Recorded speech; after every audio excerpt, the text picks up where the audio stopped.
day 3 of Clark's Hill for the MLF Invitational. It was my best day of the week. I had 18 pounds, 4 ounces maybe, something like that. Big bag, great start to the day, or to the end of the event, and I had a great start to that day. So to kind of go over it, I'm going in reverse order for this video series here. It's gonna go days 3, 2, 1. So it's my best day, second best day, and then my first day where I struggled a little bit. But make sure you watch them all. You'll learn something from it. You'll see how I kind of made adjustments, how it's fishing different.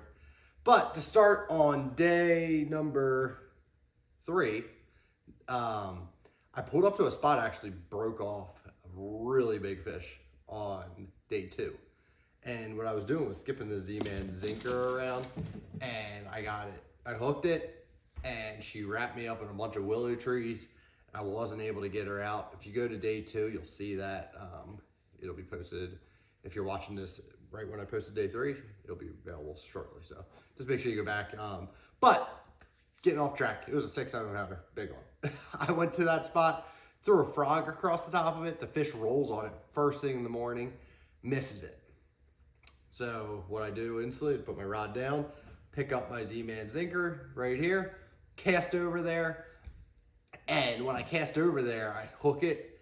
And at that point, I went actually and bumped up my Seaguar Tatsu from 10 pound up to 12 because I did not want to get stuck in that willow tree again. And I was leaning on them, got them in pretty quick. I actually got them away from that stuff fast. You'll see I put him in the boat. He was 4.5 pounds. I think he was 4 pounds, 7 ounces to be exact. So what I think happened was that was the buck. That was the male that was on the bed, usually slightly smaller. And the day before I hooked the female, and that was the one that kind of worked me over and made me look bad. But yeah, so that was just on a favorite rod. It was a Hex. It's a 721 medium heavy. That Z-Man Zinker Z. This here's a WRM 929. It's a trailer hook that people use on spinner baits, but makes a really good wacky rig hook, Nico hook. I've been playing with it a lot more this year, so check out that from Hayabusa. Like I said, 12 pound Seaguar Tatsu. The favorite reel, spinning reel, it's a 2500 Rush and a 15 pound Seaguar flash green braid smackdown. So that's the setup there. I caught that one really big fish on it, and then I started going around live scoping some fish. The fish in practice were out in that 15 to 25. They were pretty deep. But once they started kind of migrating back in, I found them in this creek channel in about, I don't know, 10 foot of water. There's a couple big stumps out there, and I saw 3 of them sitting on this one stump. I was actually throwing this wacky rig up shallow where I had seen some cruisers the day before on day 2. But when I was going to leave there, I saw that guy on the stump. So I threw it over there. I was working it. I finally hook it. Another one, 4 pounds, 7 ounces. So I have 2 fish in the morning. Both 4 pounds, 7 ounces. I was at almost 9 pounds and 2 fish. Great start to the morning, especially on Clark's Hill. That place, it's a little finicky, but there's some big largemouth that live in there, which I greatly underestimated if you see my day 1 where I had 10 pounds. From there, I actually left that area and I came back about 45 minutes later and I fished that stump again. I live scoped or used my active target from Lawrence, and I was looking at it and I skipped that wacky rig over there again, and having that flash green smackdown, I could actually see my line just start swimming away. And when it started swimming away, I reeled down, set the hook, and I had another one now that was 3 pounds. So I had 2 fish that went 9, I had another 3, so I had 12 pounds in 3 fish. So it was a really good start to the morning.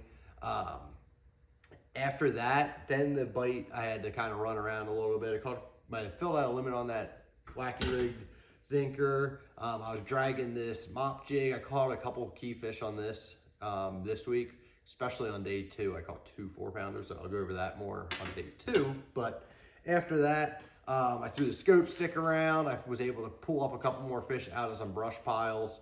That's how I really located a lot of fish during practice. The scope stick from Bill Lewis, huge player. I could watch it on my Lawrence active target, twitch it down there, really see what was going on. This is a 701.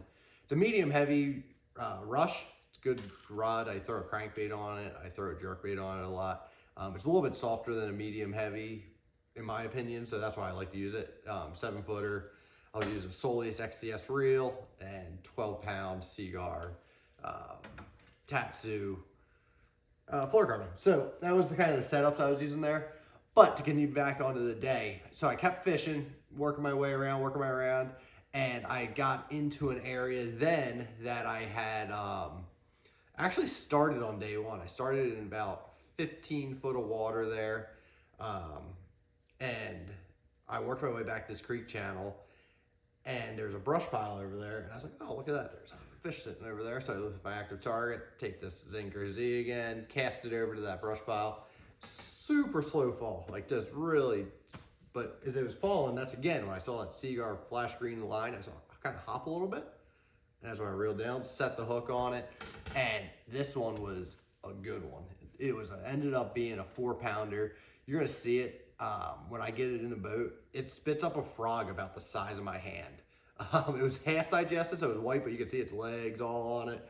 It was kind of grimy looking, but it was pretty neat. I've never seen it, a bass spit up a frog as I was reeling in. So as I'm unhooking this fish, I see it spitting up more things, and it was spitting up little red F-newts, which if you don't know, like a salamander, it was spitting up those. So there was 3 more of those that came out. The one was already out of them, so I peeled it out and I would show the camera, and you'll see it here. But then I let it go, I'm sorry, I didn't let it go. I put the fish in the live well, and I threw the newt out, but he had 2 more in there, which reminds me, I should probably check my live well, make sure we don't have some decomposing newts in my, that's gonna be smelly. But that was oversight on my part, but glad we're doing this video. Kind of reminded me, it's now been 3 days since, so they're probably pretty decomposed, so that'll be gross. But back to that, the end of the day, that was probably about 1:30. So I had wasted about an hour, or explored for about an hour in an area of the lake that I had not fished all week. It was too dirty, and it was actually a little bit flatter than I liked. So I actually ran back, caught that 4-pounder out of the same creek or ditch, you want to call it, that I started in. And then I had some more time, so I ran back to that stump where I caught that 4-pounder and 3-pounder. Caught a couple little spotted bass. I think it called me up. I got to I had like a 112 or 113 was my little guy at that point. But I had 3 fish over 4 pounds, that 1 3-pounder, so I had that 1 little guy. I ran back to a spot that I fished on day 2 at the end of the day, and there I pulled into it, and I could see some fish. Again, there's a little stump there off the end of a point, and I threw my Z-Man Zinker, which was really the key on day 3, and spotted bass came up off of it. It caught it. It was 2 1/4, so it called me up another almost ½ pound. It got me over 18 pounds. I was really happy with the day. Strong start. For the season, that took me from, I was in 44th after day 2. Day 1, I was in 88th. So I went from 88th to 44th, all the way to 18th. So I made up a ton of points. For the angular of the year standing, that was major. I want to be in the top 8 at the end of the year for making the Bass Pro Tour. I was 7 points shy of it last year, so I was right there, which is literally 1 fish here or there. So, got to keep the pedal to the metal, foot on the gas, whatever you want to call it. Keep driving and keep fishing hard.